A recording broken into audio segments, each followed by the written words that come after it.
Brow lift surgery, or at least individuals calling to determine their candidacy for brow lift procedures, is a very common call to the office. And brow ptosis, or drooping of the brow, is a very, very common and very underdiagnosed problem when it comes to facial aging.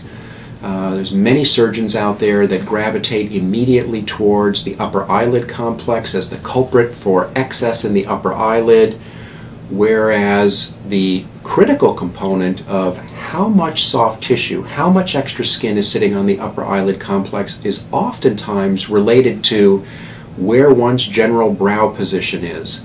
As we begin to get older, that brow position begins to droop, begins to sag, and begins to contribute to a lot of that upper eyelid fullness. It closes down the outer aspect of the eye and gives individuals that tired, more aged appearance.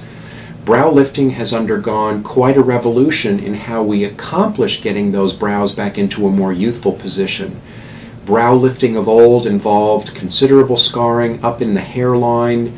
It was complete with problems with the inability to feel certain portions of the scalp, with hair loss.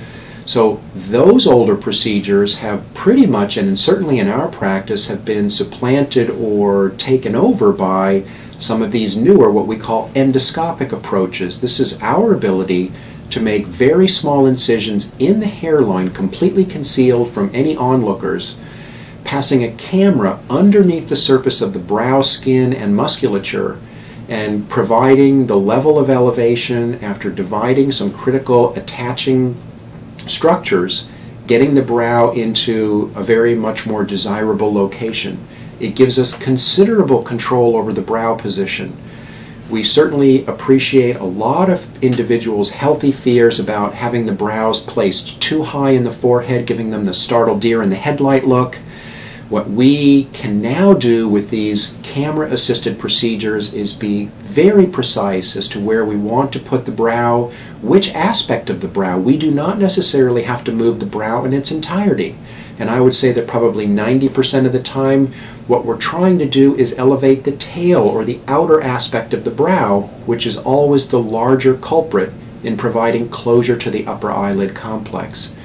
So with some of these newer endoscopic procedures, brow lifting really provides a level of refinement to rejuvenation of the eye that we've really never had.